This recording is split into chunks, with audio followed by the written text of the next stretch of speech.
ठीक है, तो ठीक है, तो देखो जो आज होना है वो सेट 5 होना है, और इसमें ये मैंने टॉपिक दे दिए थे: गुप्त काल, गुप्तोत्तर काल, मंत्री परिषद, महान्यायवादी, भारत के बांध, G20, G7 और क्वाड। ठीक है, और जैसे आप कह रहे हैं कि थोड़ा सा लेवल में अप कर दे रहा हूं, तो ये जो सेट 6 है इसमें जो क्वेश्चन रहेंगे वो लेवल थोड़ा अप रहेगा।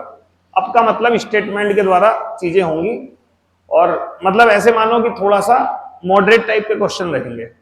दिल्ली सल्तनत में 5 वंश हैं, पढ़ लेना अपना। ठीक है, गुलाम वंश, खिलजी वंश, तुगलक वंश, सैयद वंश और लोधी वंश। एक कैग है, ठीक है, नियंत्रक एवं महालेखा परीक्षक, और कैग के साथ सीजीए भी पढ़ लेना। एक्चुअली 2 पद होते हैं, एक कैग होता है, एक सीजीए होता है। कैग संवैधानिक पद है, लेकिन सीजीए संवैधानिक पद नहीं है। और उसके अलावा निर्वाचन आयोग, इलेक्शन कमीशन, इसको पढ़ लेना, इसकी प्रैक्टिस कल कराऊंगा साथ में। दर्रे, भारत के दर्रे जो कि रह गए थे, पहली वाली सीट में थे कुछ क्वेश्चन, लेकिन वो यहां कवर हो जाएंगे। संघाई सहयोग संगठन यानी एससीओ, और पेरिस ओलंपिक 2024। ठीक है, पढ़ लोगे? कितने बच्चे ऐसे जिन्होंने पढ़ा है, कर लिया है तैयार? कल को और पढ़ लेना, ये वाली सीट कल प्रोवाइड कराऊंगा। चलो आज इसके क्वेश्चन देखते हैं। ठीक है, इजी क्वेश्चन है, लेकिन उसी को हम थोड़ा सा देख लेंगे कि कैसे आ सकते हैं। अब रीजन ये है ना, देखो जिसका बेसिक स्ट्रांग है उसे हल्के ही लगेंगे, लेकिन जिसका बेसिक ही कमजोर है उसे तो ये भी भारी लगेंगे। ठीक है, चलिए पहला क्वेश्चन है, भारत का नेपोलियन किसे कहा जाता है? अच्छा, एक चीज ध्यान रखना, जो स्टेटमेंट वाले क्वेश्चन आते हैं ना, वो आपकी बेसिक नॉलेज पर बेस्ड होते हैं। जैसे फॉर एग्जांपल के लिए ये क्वेश्चन है, अभी मैं 3-4 क्वेश्चन को एक क्वेश्चन में डाल के आपको एक एग्जांपल देता हूं। ठीक है, पहले इसको पढ़िए। पहला है कि भारत का नेपोलियन किसे कहा जाता है? तो पहला टॉपिक ही था आपका मौर्य काल, तो सॉरी मौर्य कह रहा हूं, गुप्त काल। गुप्त काल में ध्यान रख लेना, जब आप गुप्त काल का संस्थापक पढ़ते हो तो कौन पढ़ते हो? श्रीगुप्त पढ़ते हो, श्रीगुप्त। और श्रीगुप्त के बाद गद्दी पर जो बैठे शासक वो है घटोत्कच। लेकिन इन शासकों का उतना उल्लेख नहीं मिलता गुप्त काल में जितना बाकियों का मिलता है। इसलिए अगर आपसे क्वेश्चन ये पूछा जाए कि वास्तविक संस्थापक कौन है गुप्त काल का, जो वास्तविक है, वास्तविक संस्थापक, तो वो किसको माना जाता है? चंद्रगुप्त प्रथम। और इनके बाद गद्दी पर कौन बैठे? समुद्रगुप्त। और समुद्रगुप्त के बाद गद्दी पर चंद्रगुप्त विक्रमादित्य, जिसे चंद्रगुप्त द्वितीय हम कहते हैं। ठीक है, और इनके बाद गद्दी पर कौन? ठीक है, ये हो गया, यहां से डाल देता हूं, number 1, number 2, number 3, number 4, number 5, number 6 पर कुमारगुप्त, और नंबर 7 पर स्कंदगुप्त।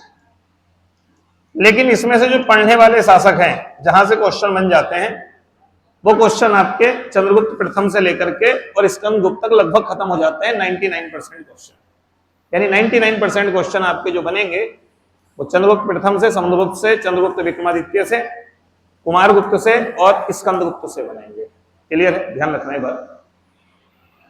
क्वेश्चन पूछा हुआ है, भारत का नेपोलियन किसे कहा गया इनमें से? तो देखो, ये जितनी भी उपाधियां होती हैं ये इतिहासकार देते हैं। तो जो काम यूरोप में नेपोलियन ने करा वो काम भारत में कर चुका था एक व्यक्ति, इसका नाम है समुद्रगुप्त। और कहते हैं कि समुद्रगुप्त के बारे में अगर पढ़ना है तो आप इसका एक लेख पढ़िए, जिसे कहते हैं प्रयाग प्रशस्ति। प्रयाग प्रशस्ति यानी प्रयाग स्तंभ लेख। और कई बार आपसे इसका लेखक पूछ लेता है कि इसका राइटर कौन है? कौन है राइटर? है हरिसेन। इस पे स्टार लगा देना, ये 3 स्टार वाला क्वेश्चन है। पूछ लेता है, या तो ये पूछ लेता है हरिसेन किसके समय थे? समुद्रगुप्त के समय थे। या जो प्रयाग प्रशस्ति है वो किसकी है? वो है आपकी किसकी? हरिसेन की। अब प्रयाग प्रशस्ति से 1-2 क्वेश्चन और बन जाते हैं। कहते हैं ये प्रयाग प्रशस्ति जो है, इसे इलाहाबाद के किले में लाने का काम जो किया था वो अकबर के पुत्र जहांगीर ने किया था। और जब वो इसे उठा करके लेकर के आया प्रयाग इलाहाबाद के किले में कौशाम्बी से, तो उसने इस पर अपना एक लेख और लिखवा दिया था। ये क्वेश्चन शायद आपकी सीट में भी हो। कि किर्याक प्रशस्ति पर किस मुस्लिम का लेख में, मुस्लिम शासक का लेख मिलता है। ठीक है, मुस्लिम शासक का लेख अगर ये पूछे तो ये किसका मिलता है, आपका जहांगीर का, जहांगीर। हालांकि मैं आपको एक बात बताता हूं, रियल में जो ये अभिलेख लिखवाया था, ये लिखवाया था अशोक ने। अशोक ने कौशाम्बी में एक लेख लिखवाया था अपने समय में। आगे चल करके जब इसका समय आया समुद्रगुप्त का, तो उसने समुद्रगुप्त ने अपनी विजय, जो भी उसकी विजय उसके द्वारा की गई थी, तो जितने भी उसके विजय अभियान थे उस सब का वर्णन इस प्रशस्ति पर दिया। हालांकि इसका जो राइटर है वो कौन है, आपका हरीश है।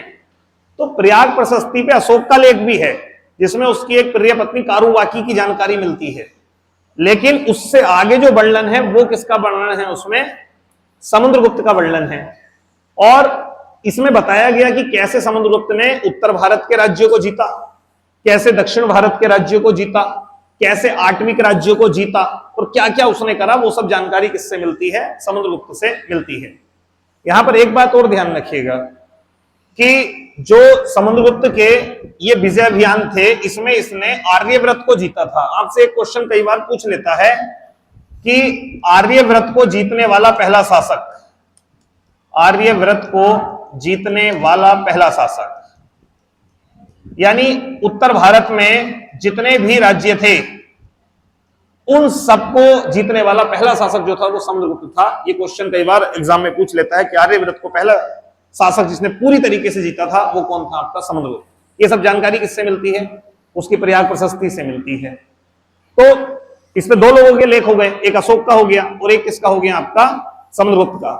जब अकबर का काल आया तो पता चला कि भाई एक लेख है, पता नहीं किसका है, तो जहांगीर इसे उठा करके कौशाम्बी से लेकर के आ गया इलाहाबाद के किले में, और फिर उसने इस बात को लिखवा दिया कि मेरे द्वारा कैसे कैसे इसको लाया गया। इस तरीके से प्रयाग प्रशस्ति पर जो एक लेख लिखा हुआ है वो किसका है, आपका जहांगीर का भी है। ये बात ध्यान रखना, ठीक है। तो इतनी बातें एटलीस्ट पता होनी चाहिए। और समुद्रगुप्त किसका पुत्र है, चंद्रगुप्त प्रथम का। और समुद्रगुप्त का पुत्र कौन है, चंद्रगुप्त द्वितीय, जिसे कहते हैं चंद्रगुप्त विक्रमादित्य। समुद्रगुप्त की कुछ उपाधियां हैं, जिसमें एक बड़ी उपाधि है वो है कविराज।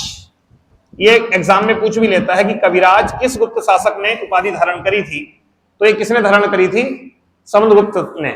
हालांकि कहते हैं समुद्रगुप्त को और भी बहुत सारे शौक थे, बीड़ा अच्छे से बजा लेता था, ठीक है, तलवार अच्छे से चला लेता था, दोनों काम करने वाला व्यक्ति। लेखन शैली भी बहुत अच्छी थी समुद्रगुप्त की, ठीक है। तो समुद्रगुप्त की लेखन शैली, मतलब लिखने उठने का काम भी, ये भी सब बहुत कुछ किया उसने, ठीक है। चलिए, इतनी बातें क्लियर हुई। नेक्स्ट अगला क्वेश्चन है, समुद्रगुप्त की प्रयाग प्रशस्ति वाले स्तंभ पर निम्नलिखित में किसका लेख मिलता है, किसका मिल रहा है, जहांगीर का, जहांगीर, ठीक। अगला प्रश्न है, चंद्रगुप्त द्वितीय ने अपनी पुत्री प्रभावती का विवाह किस राजवंश में कर अपनी स्थिति को सुदृढ़ किया था। हाँ, तो देखो यहां पर मैं इन सब वंश के बारे में बता देता हूं। एक वंश है लक्ष्मी वंश, ये बड़ा महत्वपूर्ण वंश है, आपने ये पढ़ा होगा महाजनपद काल में, बज्जी मैंने आपको पढ़ाया था। तो बज्जी में 8 कुल थे और सबसे जो शक्तिशाली कुल था वो था लक्ष्मी कुल। और लक्ष्मी कुल की एक राजकुमारी थी जिसका नाम था कुमार देवी। कोई बताएगा इसका विवाह किसके साथ हुआ था, किसके साथ, चंद्रगुप्त प्रथम के साथ विवाह हुआ था। चंद्रगुप्त प्रथम से विवाह हुआ था किसका, कुमार देवी का। और ध्यान रखना इसी से पुत्र हुआ समुद्रगुप्त, समुद्रगुप्त। इसलिए समुद्रगुप्त ने एक उपाधि और धारण करी है जिसका नाम है लक्ष्मी दोहित्र, लक्ष्मी दोहित्र। यानी ये माता की तरफ से किससे जुड़ा हुआ है, लक्ष्मी कुल से जुड़ा हुआ है। तो ये भी आपसे क्वेश्चन पूछ सकता है कि लक्ष्मी दोहित्र ये किसकी उपाधि थी, ये किसकी उपाधि थी, समुद्रगुप्त की। तो एक तो शक्तिशाली वंश ये है। इसके अलावा एक वंश है बाकाटक वंश। ये वंश था महाराष्ट्र में, महाराष्ट्र, बाकाटक वंश।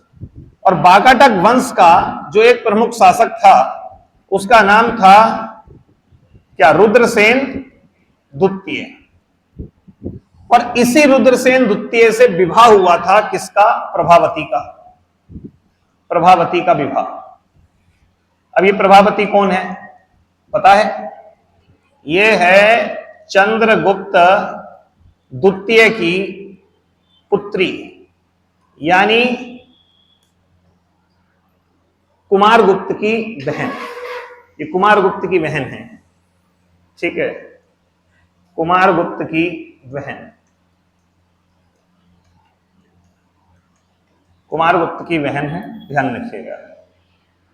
प्रभावती से एक क्वेश्चन और आपसे पूछ सकता है। प्रभावती का एक लेख है, बड़ा फेमस है, और उसका नाम है पूना ताम्रपत्र लेख। पूना ताम्रपत्र लेख। अगर ये क्वेश्चन पूछ ले कि पूना ताम्रपत्र लेख किसका है, तो किसका है पूना ताम्रपत्र लेख? प्रभावती का है। और इसी पूना ताम्रपत्र लेख जो कि इसने पूना में लगवाया महाराष्ट्र क्षेत्र में, इसी में प्रभावती कहती है कि मैं किस परिवार से हूं। वो अपने पूरे के पूरी वंशावली का उल्लेख करती है कि मैं किसकी पुत्री हूं, मेरे दादा कौन है, उनसे पहले कौन थे, किसने गुप्त वंश की नींव रखी। तो पूरे का पूरा आख्यान ये करती है अपनी वंशावली का पूना ताम्रपत्र लेख में। कौन? प्रभावती, जो कि किसकी पुत्री थी? चंद्रगुप्त द्वितीय यानी विक्रमादित्य की पुत्री थी। और इसका भाई कौन था? कुमारगुप्त। ठीक है, तो इतनी बातें एटलीस्ट जो है वो थोड़ी सी ध्यान रखना। यार इसका आंसर जो होगा वो क्या होगा? वाकाटक वंश होगा, वाकाटक वंश। अब जैसे 3 क्वेश्चन हो गए, तो स्टेटमेंट कैसे आ सकता है? थोड़ा टफ हम किसे कहते हैं? टफ ऐसे होगा, गुप्त वंश के बारे में निम्न में से कौन सा कथन गलत है। पहला क्वेश्चन आ जाएगा, पहला स्टेटमेंट कि चंद्रगुप्त द्वितीय को गुप्त वंश का वास्तविक संस्थापक माना जाता है। सही है या गलत है? चंद्रगुप्त द्वितीय को गुप्त वंश का वास्तविक संस्थापक माना जाता है। गलत है या सही है? ये गलत है। वास्तविक संस्थापक माना जाता है चंद्रगुप्त प्रथम को। अगला स्टेटमेंट आ जाएगा कि चंद्रगुप्त प्रथम की पुत्री प्रभावती का विवाह वाकाटक नरेश रुद्रसेन द्वितीय के साथ हुआ था। गलत है या सही है? गलत है, क्योंकि प्रभावती पुत्री चंद्रगुप्त द्वितीय की है, ना कि चंद्रगुप्त प्रथम की है। तो ये क्या है? क्वेश्चन वही है, सब कुछ वही है, लेकिन केवल चेंज कर दिया है कि आप कॉमन सेंस लगा पा रहे हो कि नहीं। आपने किसी चीज को पढ़ा है तो क्या इसी लेवल से पढ़ा कि चंद्रगुप्त प्रथम और चंद्रगुप्त द्वितीय में कोई अंतर है कि नहीं? बहुत अंतर है भाई, दादा और पोते का अंतर है। तो ये टफ है, उसे हम टफ कह देते हैं। वो टफ नहीं है, वो जानकारी तो उसी में छिपी हुई है। टफ हम उसे कहते हैं कि जैसे क्वेश्चन आ जाए कि प्रयाग प्रशस्ति के कौन सी पंक्ति में दक्षिण भारत के अभियानों का उल्लेख है। ये टफ है,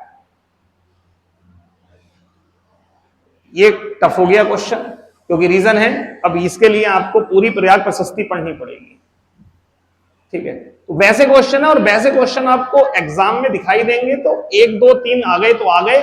उसके चक्कर में पूरी प्रयाग प्रशस्ति की हर पंक्ति को पढ़ पाना और पढ़ना, वो मुझे लगता है कि वो टाइम ऑफ वेस्ट है। ठीक है, मतलब टाइम की वेस्टिंग है। चलिए अगला है शक विजेता के नाम से किसे जाना जाता है। ठीक है, शक विजेता थोड़ा सा मैं बता देता हूं। जिस समय गुप्तकाल था उस समय पर भी शक थे। आपने शायद शकों के बारे में सुना होगा कि शकों में रुद्ररामन एक बहुत बड़ा शासक हुए हैं जिनका अभिलेख था जूनागढ़ अभिलेख। तो कहते हैं कि जिस समय पर गुप्त काल में शासक था चंद्रगुप्त द्वितीय यानी विक्रमादित्य, उस समय पे शकों का एक शासक था जिसका नाम था रुद्र सिंह तृतीय।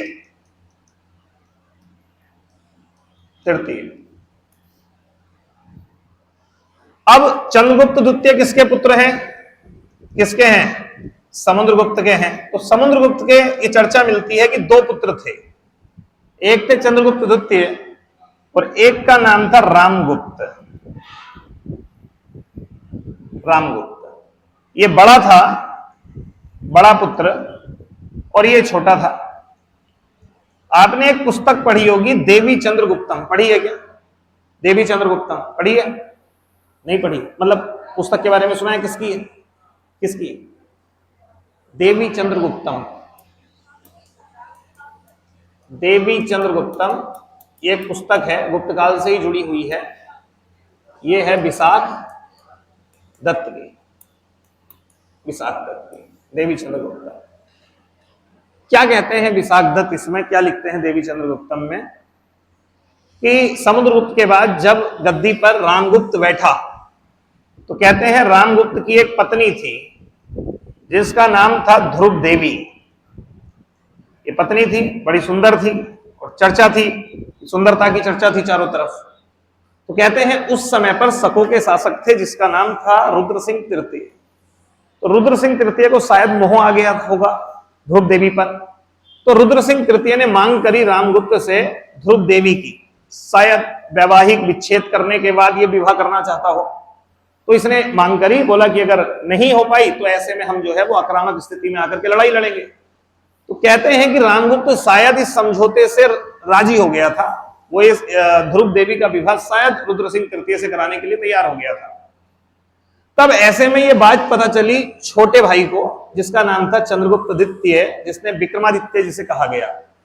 तो कहते हैं कि उसने सबसे पहले अपने भाई की हत्या करी और बाद में ध्रुव देवी को तो नहीं भेजा उसके पास, रुद्र सिंह तृतीय के पास, स्वयं ही जो है वो ध्रुव देवी का भेष बनाया और स्वयं ध्रुव देवी का भेष बना करके ये चला गया कहां पर, रुद्र सिंह तृतीय के यहां पर, और वहां पर जो है वो फिर जो है इसको मार दिया और इस तरीके से शकों का पूरी तरीके से अंत कर दिया। और फिर जो उपाधि धारण करी चंद्रगुप्त द्वितीय ने, वो किसकी उपाधि धारण करी? शक विजेता की उपाधि धारण करी, यानी इसे क्या खिताब दिया गया? शक विजेता। ध्यान रखना, शकों को पूरी तरीके से परास्त कर दिया, इसके बाद शक बचे ही नहीं। हालांकि उत्तराखंड की हिस्ट्री में आप देखोगे तो वहां एक अलग ही कहानी है इस बारे में। उसमें बताया जाता है कि ये उत्तराखंड से रिलेटेड शासक था, ठीक है, तो मतलब वो वहां एक अलग कहानी चलती है। लेकिन अगर आप इंडियन हिस्ट्री की बात करते हैं तो यही एक कहानी है। तो ये जो नाम है ना देवी चंद्रगुप्तम, इसका मतलब है कि चंद्रगुप्त क्या बने हैं? देवी बने हैं। देवी मतलब ध्रुव देवी। तो ये थोड़ी सी बातें जो हैं वो यहां से ध्यान रखिएगा, शायद याद रह जाए आपको, ठीक है। पूछा हुआ है शक विजेता के नाम से किसे जाना जाता है? शक विजेता। तो क्या आंसर लगाओगे फिर? चंद्रगुप्त द्वितीय, चंद्रगुप्त द्वितीय। और मैं आपको बताता हूं जो इसके विजय अभियान है चंद्रगुप्त द्वितीय की, यही पूरी कहानी।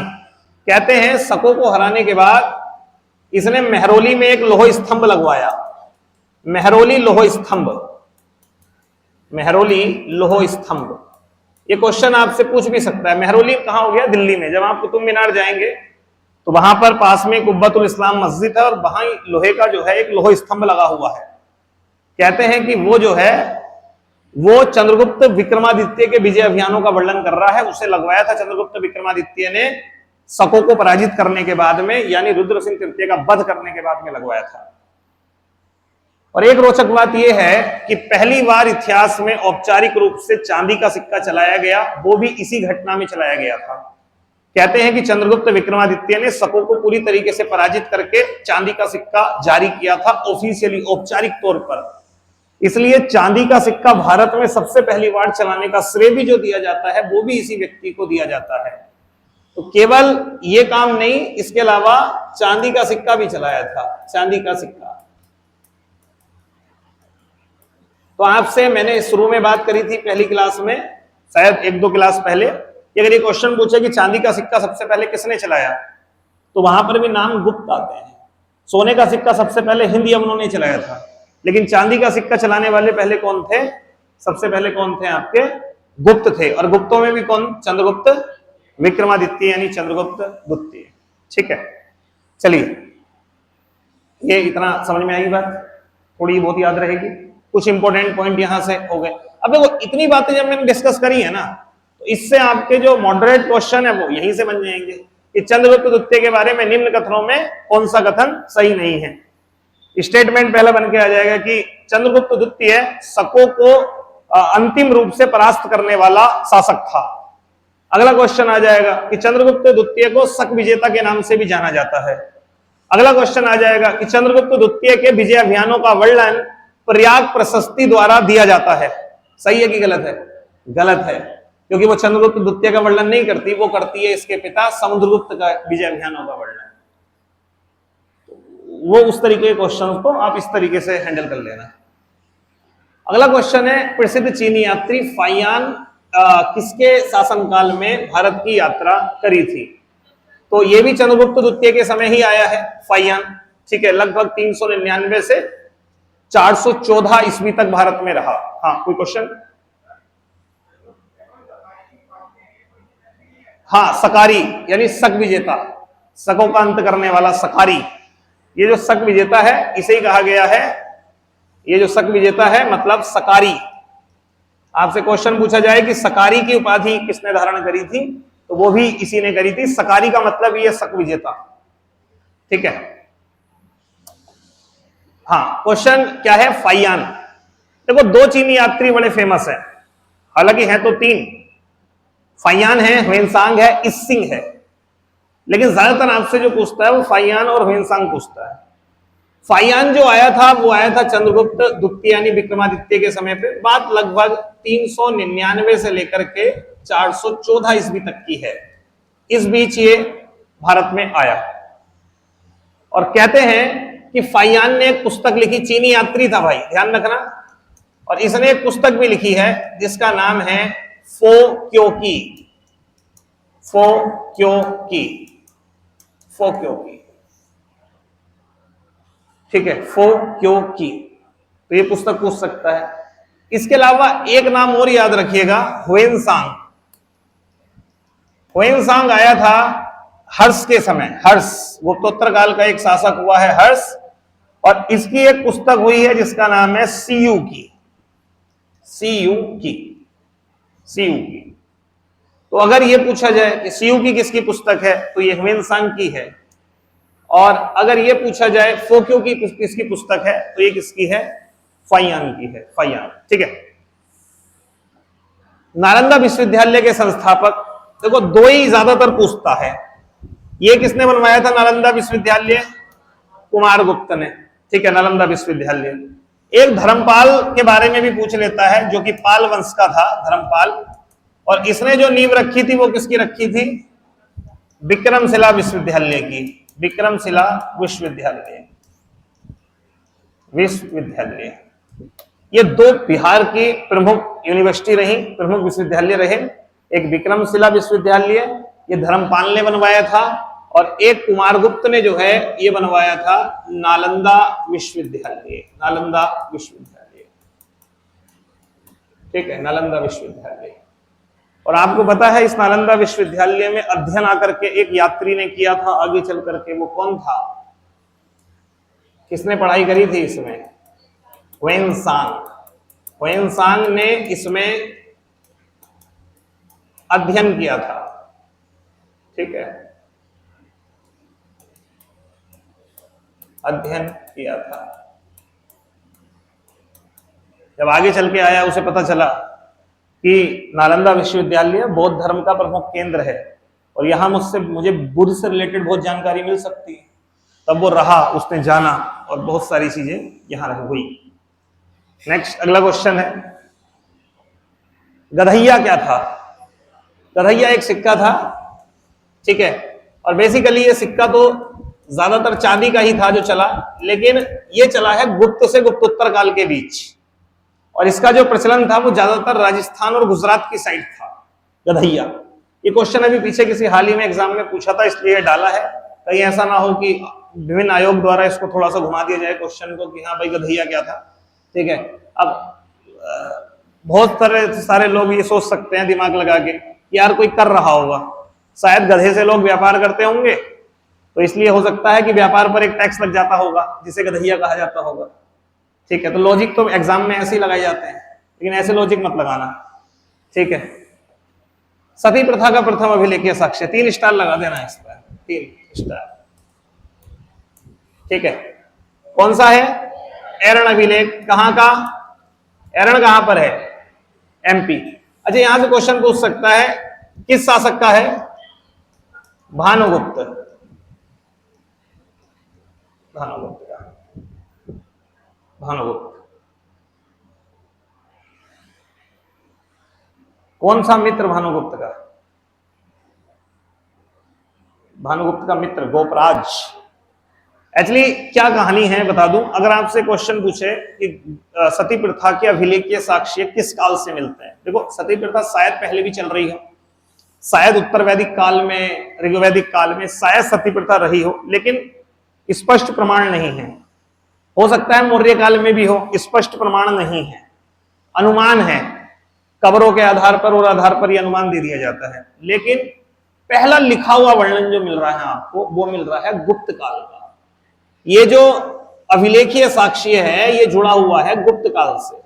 जब ये क्लियर हो जाता है कि हाँ भैया भारत में सती प्रथा प्रचलन में है और उसका वर्णन एक अभिलेख में मिल रहा है। अब एक्चुअली गुप्त काल में शायद आपको पता हो आक्रमण हुआ था हूणों का। हूण नाम सुने हैं? कई लोगों ने भारत पर आक्रमण किया, यूनानियों ने करा, ईरानियों ने सबसे पहले किया, यूनानियों ने किया, उसके बाद तो ना जाने कितने आए, हिंदियन आए, पार्थियन आए, कुषाण आए, सब आए। एक और बर्बर जाति ने आक्रमण किया जिन्हें हम कहते हैं हूण। और हूणों का आक्रमण जो हुआ था वो स्कंदगुप्त के समय पर हुआ था। तो कहते हैं हूणों ने कंटिन्यू आक्रमण किए। जब आगे चलकर के गुप्त वंश का एक शासक हुआ भानुगुप्त, तो ये कंटिन्यू लड़ते रहे। मैं कहूं गुप्तों के पतन का कारण ये हूण थे। तो कहते हैं हूणों से लड़ने में भानुगुप्त के एक मित्र को भेजा गया, मित्र ने सहायता करी उसकी, वो लड़ाई लड़ा, लेकिन ये जो था उसका मित्र गोपराज, ये जो है वो इस लड़ाई में मर गया। ये अभिलेख में लिखा हुआ है। बोले मरने के बाद में जो इसकी पत्नी थी वो इसकी चिता पे आके सती हो गई। तो ये बात जो है वो लिखी हुई है कौन से अभिलेख में? एरण अभिलेख। तो अभी तक मैंने आपको 2-3 मेजर लेख बता दिए। एक तो प्रयाग प्रशस्ति समुद्रगुप्त से रिलेटेड है, एक पूना ताम्रपत्र लेख प्रभावती से रिलेटेड है, एक मेहरौली का लौह स्तंभ चंद्रगुप्त विक्रमादित्य के विजय अभियानों का वर्णन देता है। उसके अलावा एरण अभिलेख ये मध्य प्रदेश से मिला है, बेसिकली भानुगुप्त से संबंधित है, जो सती प्रथा का अभिलेखीय साक्ष्य देता है। ठीक है, अब आप बताओ जल्दी कि सती प्रथा पर भारत में रोक कब लगी? अंग्रेजों के समय किस वर्ष लगी? 1829 में राजा राम मोहन राय के प्रयासों से विलियम बेंटिक के समय। ठीक है, चंद्रगुप्त के 9 रत्नों में से निम्न में से कौन फलित ज्योतिष से संबंधित था? नवरत्न का कॉन्सेप्ट सबसे पहले अगर आपको इतिहास में दिखाई देगा तो वो दिखाई देगा चंद्रगुप्त विक्रमादित्य के समय। चंद्रगुप्त विक्रमादित्य ने अपने दरबार को अलग अलग 9 प्रकार के विद्वानों से सजा रखा, जिसमें ये 4 नाम तो यही हैं। एक बर्रुचि है, ये व्याकरण के ज्ञाता थे, व्याकरण के विद्वान थे। शंकु जो है ये बहुत बड़े वास्तुकार थे। और छपणलक जो थे ये फलित ज्योतिष के जानकार थे। फलित ज्योतिष जो ये बता देती है ज्योतिष कि आगे आपके साथ क्या क्या होगा, तो ये फलित ज्योतिष के बहुत अच्छे से जानकार थे। अमर सिंह विद्वान थे, राइटर थे। इन्होंने एक कृति है इनकी जो इन्होंने लिखी है जिसका नाम है अमरकोश। अमरकोश, अमरकोश। ठीक है, तो अमर सिंह की है अमरकोश। इसके अलावा एक बहुत बड़ा नाम जो बच गया वो है कालिदास। कालिदास भी नवरत्नों में से एक थे, ध्यान रखिएगा। और कालिदास की कुछ रचनाएं हैं जो आपको पता होनी चाहिए। इसमें एक है मेघदूत, मेघदूत, एक है रघुवंशम, ठीक है, एक है मालविका अग्निमित्र, मालविका अग्निमित्र, ठीक है, एक है अभिज्ञान शाकुंतलम, अभिज्ञान शाकुंतलम, शाकुंतलम। तो ये कालिदास भी जो थे वो इन्हीं के समय पर थे। इसके अलावा एक बहुत बड़ा नाम है बारहमिहिर। बारहमिहिर कोई बताएगा ये क्या थे? ये खगोल के जानकार थे, खगोल से संबंधित थे, खगोल के जानकार, खगोल के जानकार। ठीक है, क्या स्थिति है ग्रहों के बारे में, क्या क्या होना है, वो सब ये जानते थे। फलित ज्योतिष क्या होती है? खगोल पर आधारित होती है, लेकिन जब आप ग्रहों का अध्ययन मनुष्य से जोड़ करके करते हैं कि उस पर क्या प्रभाव पड़ रहा है, उसे बोला जाता है फलित ज्योतिष। और जो केवल ग्रहों का अध्ययन कर रहा है तो उसे हम खगोलीय विद्वान कहना ज्यादा सही समझेंगे, फलित ज्योतिष से ज्यादा। इसके अलावा एक और बड़ा नाम है धनवंतरी। धनवंतरी ये संबंधित थे चिकित्सा से। तो देखो इसमें जो मेन है उसमें एक तो ये नाम बहुत बड़ा है, ठीक है, ये पूछ लेगा 2 स्टार लगा देना, ये भी 2 स्टार लगा देना। कालिदास तो है ही है भाई, ट्रिपल स्टार है। उसके अलावा छपड़नक पूछ लेता है। एक बड़ा नाम है बेताल भट्ट। बेताल भट्ट ये था जादूगर। जादूगर, ठीक है, कितने हो गए? 8 हो गए। एक नाम है घटकपड़, ठीक है, घटकपड़ ये एक नाम। तो ये 9 विद्वान थे अलग अलग चीजों के, ठीक है, लेकिन इसमें 9 के 9 याद ना भी रहे कोई दिक्कत नहीं है, बट ये 4-5 तो याद कर लेना चंद्रगुप्त विक्रमादित्य के समय। अब देखो यहीं से फिर से मैं कह रहा हूं स्टेटमेंट वाला क्वेश्चन इन्हीं में से निकल जाएगा कि चंद्रगुप्त द्वितीय के समय नवरत्नों के संबंध में निम्न कथनों में से कौन सा कथन सही है, या कौन कौन से सही है, कौन से गलत है। और आ जाएगा कि धनवंतरी नवरत्नों में से चिकित्सा के जानकार थे, 12 महिर फलित ज्योतिष के जानकार थे, गलत हो गया खगोल में। छपड़नक फलित ज्योतिष के जानकार थे। अमरकोश अमर सिंह की प्रमुख रचना है। इस तरीके से स्टेटमेंट बना देगा, वहीं से आपको हट लेना है।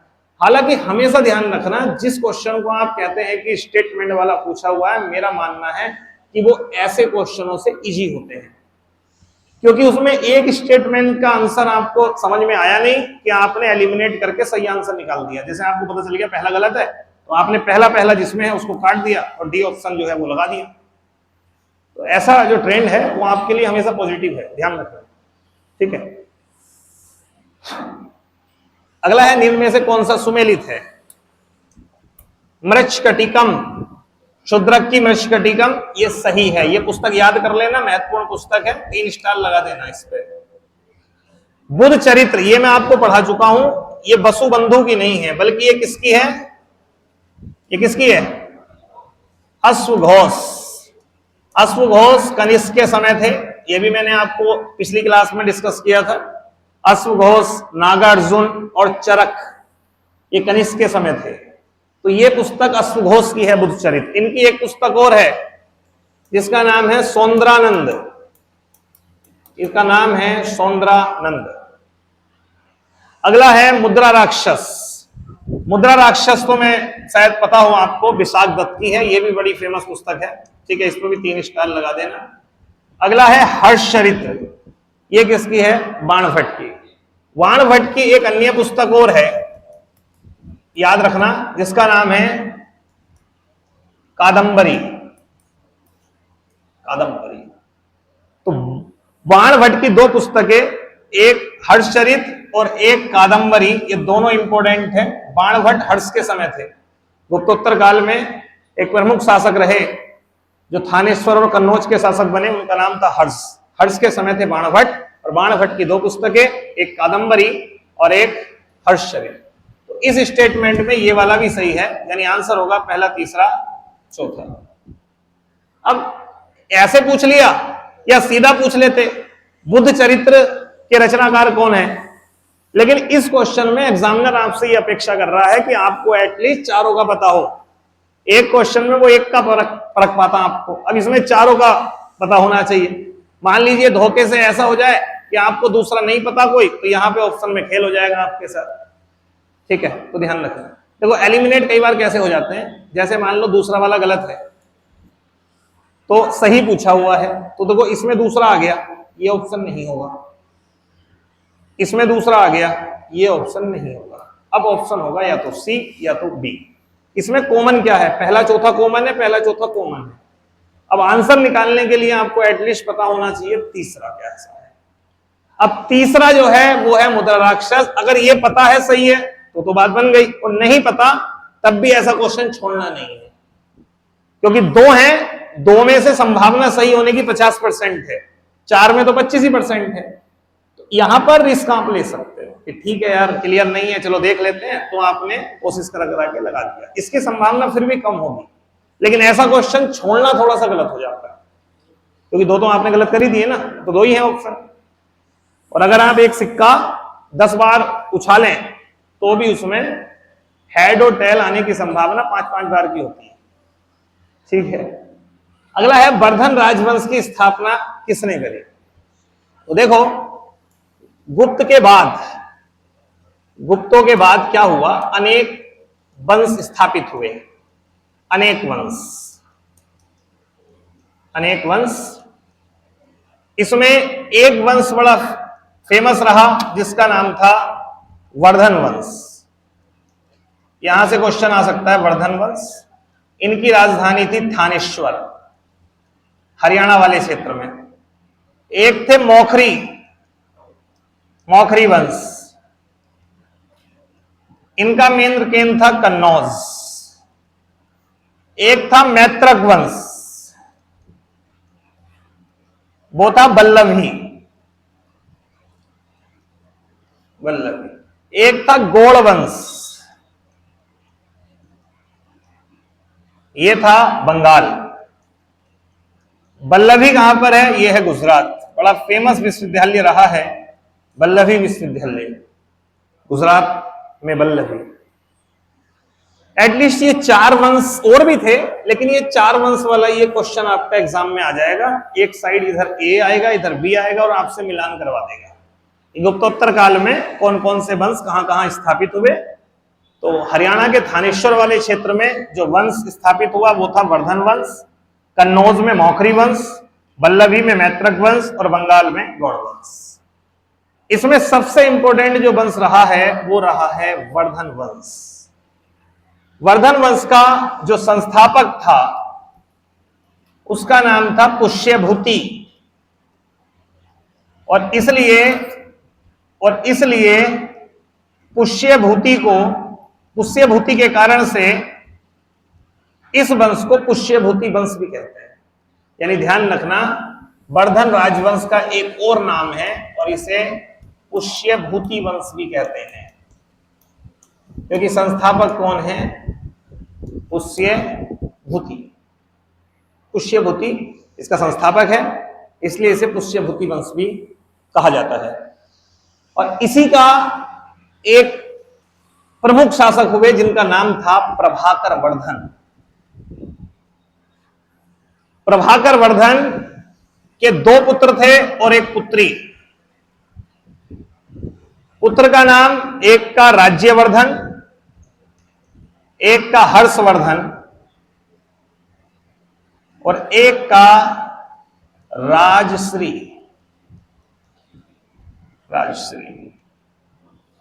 ठीक है, एक का नाम था राजश्री। अब थोड़ी सी यहां 2 मिनट की बात है, वो समझिए क्या है। ये जो राजश्री थी इसका विवाह हुआ मौखरी वंश में, कन्नौज के मौखरी वंश में, और शासक का नाम था गृहवर्मा। तो गृहवर्मा के साथ विवाह हुआ, और कहते हैं कि जब गृहवर्मा से विवाह हो गया तो अब गृहवर्मा क्या हो गया? हर्षवर्धन और राज्यवर्धन का बहनोई हो गया। भाई बहन से शादी हुई है, जीजा भी कह सकते हो, जीजा हो गया, तो गृहवर्मा हो गया जीजा। अब गृहवर्मा का टकराव चल रहा था 1-2 वंशों के साथ, जिसमें एक बंगाल का गौड़ वंश था जिसका शासक था शशांक, एक उत्तरगुप्त वंश भी था जिसका शासक था देवगुप्त। कहते हैं इन दोनों ने मिलकर के गृहवर्मा को मार दिया, और कहते हैं तब बाद में जब हर्ष गद्दी पर बैठा उसने इनसे बदला लिया, और बदला लेने के बाद में उसकी बहन राजश्री ने कन्नौज में अपने भाई का राज्याभिषेक कर दिया। इस तरीके से वर्धन वंश की राजधानी, जो कि पहले थानेश्वर थी, बाद में वो राजधानी क्या हो गई? कन्नौज हो गई। बाद में वो राजधानी बन गई कन्नौज। तो ये ध्यान रखना, वर्धन वंश की 2 राजधानियां रही, एक राजधानी रही थानेश्वर और एक रही आपकी कन्नौज। खैर, वर्धन राजवंश की स्थापना किसने की थी? अगर ये क्वेश्चन पूछे तब आंसर है पुष्यभूति ने की थी, और इसलिए इसे पुष्यभूति वंश भी कहते हैं। सम्राट हर्षवर्धन ने अपनी राजधानी थानेश्वर से कहां स्थानांतरित की? क्या आंसर होगा? कन्नौज। ठीक है, क्योंकि उसकी बहन ने उसका राज्याभिषेक कर दिया कन्नौज में, तो कन्नौज स्थानांतरित की। ठीक है, बाकी वैसे कन्नौज में वंश कौन सा था? मौखरी वंश। अगला क्वेश्चन है, ह्वेनसांग किसके शासनकाल में आए? हर्ष के शासनकाल में। ठीक है, नर्मदा नदी पर सम्राट हर्ष के दक्षिणावर्ती आगमन को किसने रोका था?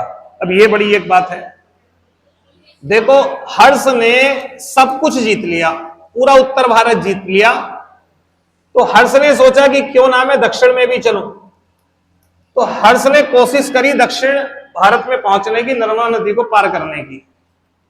अब यहां पर नीचे एक वंश था जिसका नाम था चालुक्य वंश। चालुक्य वंश, और चालुक्य वंश का जो इस समय शासक था उसका नाम था पुलकेशिन द्वितीय। पुलकेशिन द्वितीय। अब उत्तर भारत में तो हर्ष ने सब कुछ ले लिया, क्योंकि उत्तर भारत में हर्ष ने बंगाल के गौड़ वंश के शासक शशांक को हरा दिया, मतलब किसी को नहीं छोड़ा उसने। उत्तर भारत में जो कन्नौज पे बैठ गया ना, आप ऐसे मान लो कि वो अब उत्तर भारत का सर्वे सर्वा हो गया। तो हर्ष में ये आई बात कि यार क्यों ना मैं दक्षिण जाऊं। तो उसने जब दक्षिण में जाने की कोशिश करी तो उसे एक शासक ने रोक दिया जिसका नाम था पुलकेशिन द्वितीय। और यहां रोका ही नहीं, हर्ष को हरा दिया उसने। पुलकेशिन द्वितीय की जीत हुई और हर्ष की हार हुई। अब ये कहां रुकने वाला था पुलकेशिन द्वितीय इस बात को करने के बाद में, क्योंकि उसने उत्तर भारत के एक महान शासक को हराया। और इस समय कितना महान होगा कि हर्ष का एक नाम मिलता है, सकलो उत्तरापथनाथ, यानी पूरे के पूरे उत्तरापथ, उत्तर भारत को जिसने जीत लिया हो दोबारा से।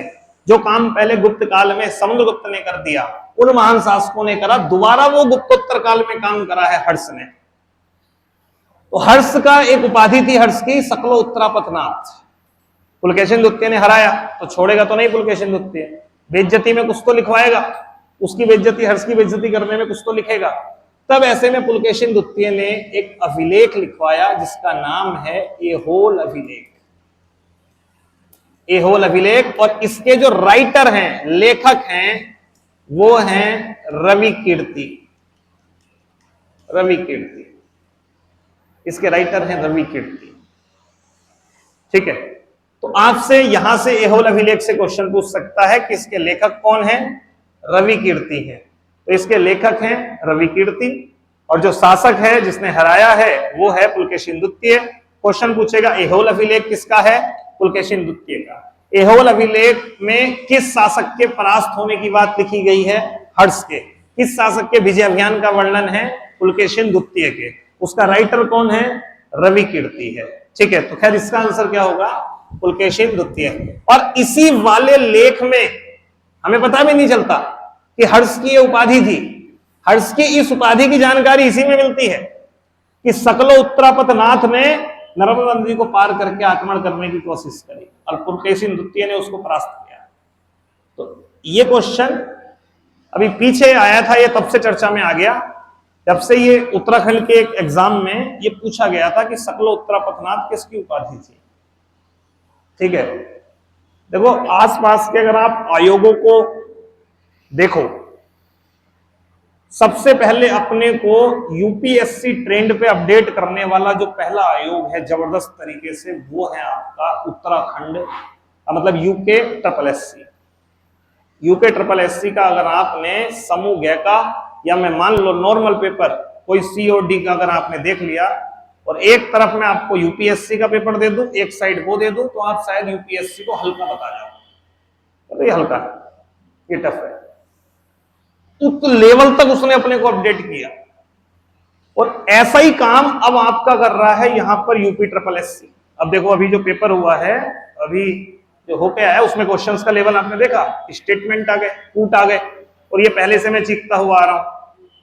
इस बार मुझे उम्मीद है शायद हो जाए आपका एसएससी का लेवल, क्योंकि चीजें टीसीएस के हाथ से वो हुई हैं, पेपर नई अथॉरिटी करा रही है, जो नई संस्था है वो कोई कराएगी, और हो सकता है वो पेपर को उस लेवल पर पहुंचा दे। तो जब तक आप उस तरीके से अपडेट होकर काम नहीं करोगे, ठीक है, तब तक बात नहीं बनी। और अपडेट होने का मतलब मचलना नहीं होता। जैसे कई बच्चे क्या समझते हैं, यार इस लेवल से कौन पढ़ा रहा है, इस लेवल से कोई नहीं पढ़ा रहा है।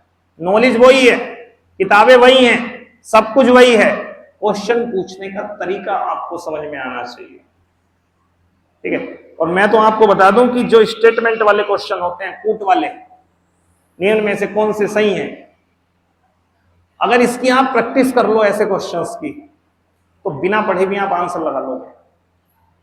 जैसे यूपीएससी की जो बच्चे तैयारी करते हैं, वो जब स्टेटमेंट पढ़ते हैं ना, कि जैसे स्टेटमेंट उन्होंने पढ़ा, तो उन्हें ये पता होता है कि जिस स्टेटमेंट में केवल आ गया, वो स्टेटमेंट कभी सही नहीं हो सकता। ये नियम है स्टेटमेंट वाले में, जिसमें केवल लग जाएगा 99% चांस है वो स्टेटमेंट गलत होगा।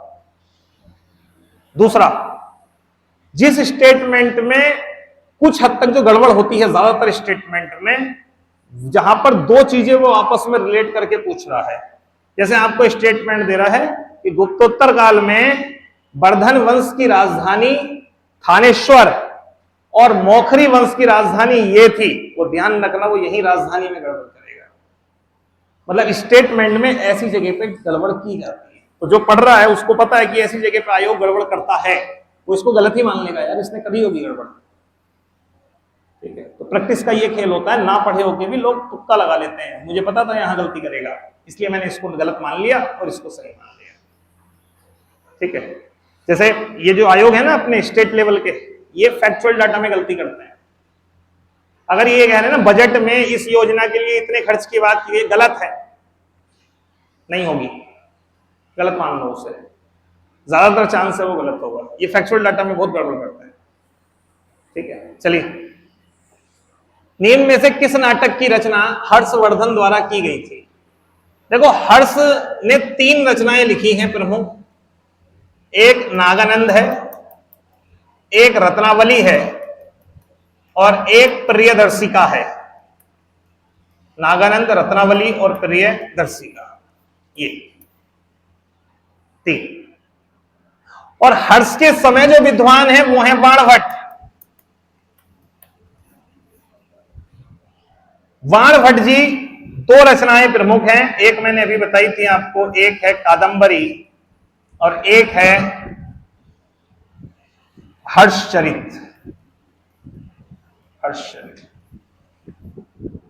ठीक है, तो ये पूछा हुआ है नाटक में हर्षवर्धन द्वारा की गई है, तो कौन सी की गई है? ठीक है, तो कौन सी? हाँ, थोड़ा अगर नहीं भी पता तो थोड़ी नॉलेज है, आप एलिमिनेट कर लोगे कि यार हर्षचरित और कादंबरी बाणभट्ट की है और देवी चंद्रगुप्तम आपने अभी देखी विशाख दत्त की है, इसका मतलब कौन सी होगी? डी होगी, प्रियदर्शिका। ठीक है, तो ये ध्यान रखना। अगला क्वेश्चन है, गुप्त संवत की स्थापना किसने करी? ध्यान रखना, चंद्रगुप्त प्रथम, जो कि वास्तविक संस्थापक माना जाता है गुप्त वंश का, इनका राज्याभिषेक जो हुआ है वो हुआ है 319 एडी, यानी 319 ईस्वी, और इसी को मान लिया जाता है गुप्त संवत की शुरुआत। इन्होंने एक कैलेंडर जारी किया जिसे गुप्त संवत का कैलेंडर माना गया। मैंने आपको 3 प्रमुख संवत अभी तक मैं बता चुका हूं सीटों में। एक मैंने आपको बताया था 57 बीसी में, जिसका नाम था विक्रम संवत। विक्रम संवत। एक आपसे पूछ सकता है 78 ईस्वी का, ये था शक संवत। और एक आपसे पूछ सकता है 319 ईस्वी का, जिसका नाम है गुप्त संवत। तीनों संवत कैसे पूछ सकता है? स्टेटमेंट देके पूछ सकता है। एक और बड़ा फेमस संवत है जिसका नाम है हिजरी संवत। वो बताएगा ये कब शुरू हुआ? हिजरी संवत कब?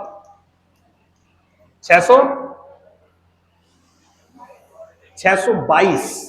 क्यों 622 में हुआ?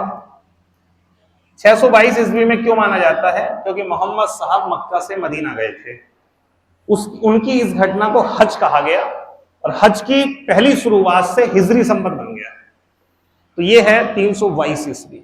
क्वेश्चन ऐसे पूछ सकता है, एक साइड ये दे देगा, एक साइड ये दे देगा और आपसे मिलान करवा लेगा कौन सा संवत कब हुआ शुरू। थोड़ा सा है क्वेश्चन, ठीक ठाक है, इसको तैयार रखना। ठीक है, क्या इसका आंसर क्या होगा आपका? ये होगा चंद्रगुप्त प्रथम। चंद्रगुप्त प्रथम। नेक्स्ट,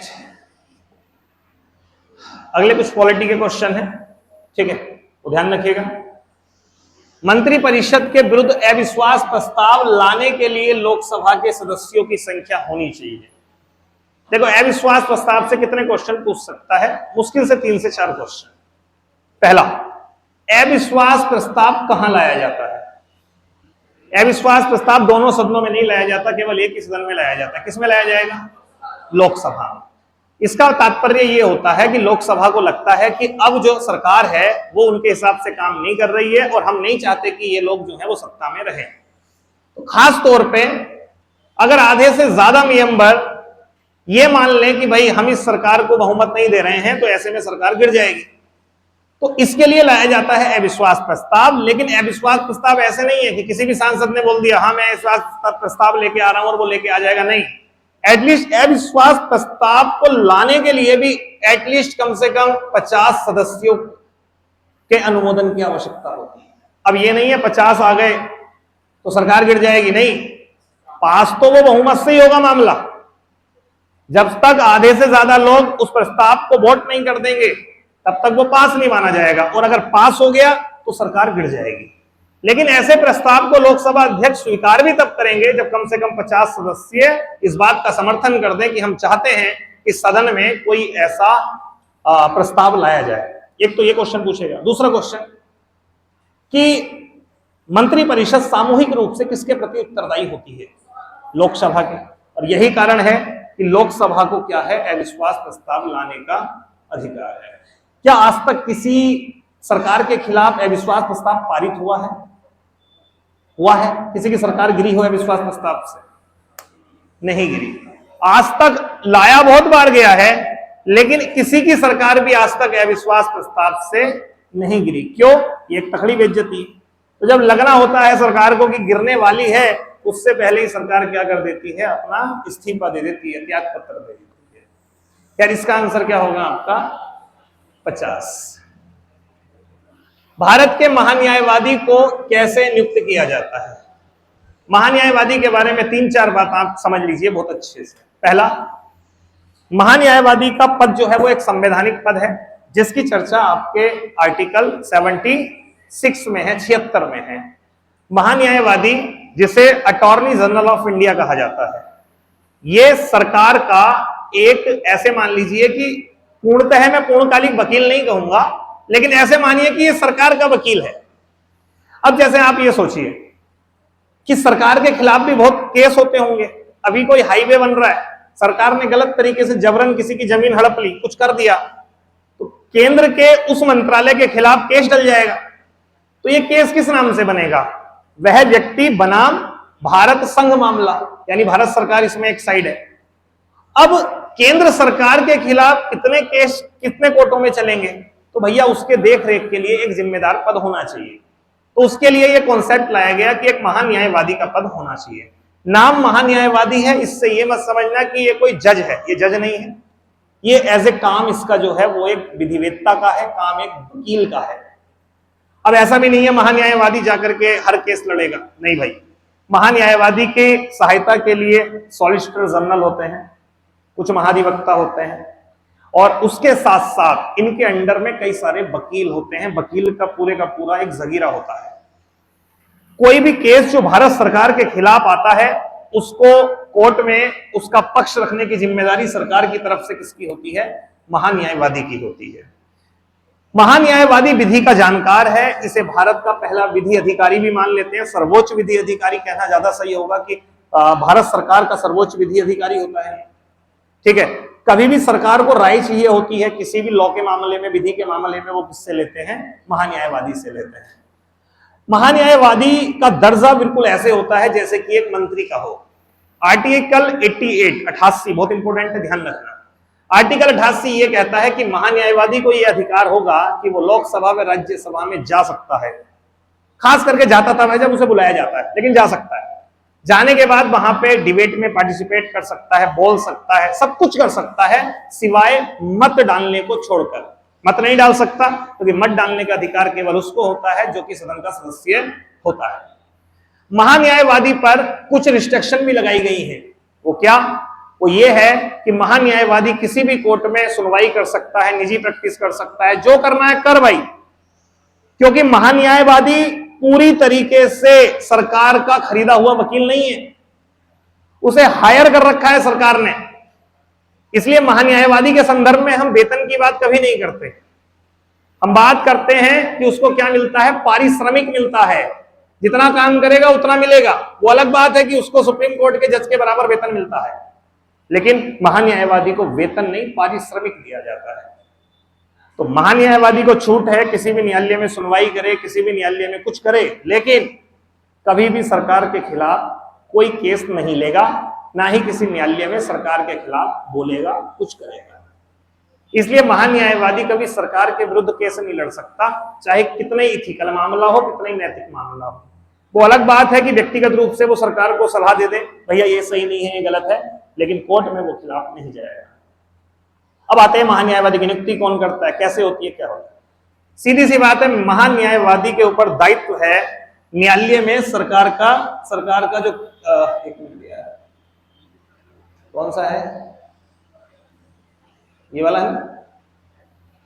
हाँ, तो महान्यायवादी के ऊपर यह दायित्व है कि सरकार का वो पक्ष रखेगा। तो सीधी सी बात है, ऐसे मामले में जो महान्यायवादी की नियुक्ति है वो किसको मिलना चाहिए, दायित्व सरकार को। तो महान्यायवादी की नियुक्ति करती है सरकार। अब यहां सरकार कैसे करेगी, तो सरकार डायरेक्टली नहीं, संविधान कहता है कि महान्यायवादी की नियुक्ति राष्ट्रपति करेंगे, लेकिन आपको यह भी पता है कि राष्ट्रपति मंत्रिपरिषद की सलाह से हर काम करते हैं। सरकार कहेगी भैया इनको जो है वो आप महान्यायवादी बना दो, तो राष्ट्रपति महोदय कहेंगे भैया तुम महान्यायवादी हो। सरकार कहेगी इनको महान्यायवादी के पद से हटा दो, तो राष्ट्रपति उनको उसके पद से हटा देंगे। इसलिए महान्यायवादी का पद ऐसा है, आई सरकार तो पद आ गया, और जब सरकार जाएगी तो महान्यायवादी भी अपने पद से हट जाएगा, क्योंकि नई सरकार आके नए महान्यायवादी को चुनेगी। ठीक है, तो ये थोड़ा सा ध्यान रखें। योग्यता क्या होनी चाहिए भाई, कम से कम सुप्रीम कोर्ट के जज बनने की योग्यता तो उसमें होनी चाहिए। इसलिए महान्यायवादी की जो योग्यता होती है वो होती है सुप्रीम कोर्ट का जज बनने के लिए जिस योग्यता की जरूरत होती है, वही योग्यता महान्यायवादी बनने के लिए होती है। एक यहां पर मैं बात और करना चाहूंगा, प्रसाद पर्यंत का कॉन्सेप्ट। जब आप पढ़ते हैं तो एक कॉन्सेप्ट होता है कि कोई पद राष्ट्रपति के प्रसाद पर्यंत है कि नहीं है। जो पद राष्ट्रपति के प्रसाद पर्यंत होता है, उस पद को सरकार के कहने से राष्ट्रपति कभी भी खाली करवा सकते हैं। और ऐसे भारत में दो संवैधानिक पद हैं, एक है राज्यपाल का पद और एक है महान्यायवादी का पद। इसके अलावा और कोई पद, दो पद आप सुनेंगे, ध्यान रखना, जो राष्ट्रपति के प्रसाद पर्यंत पद हैं।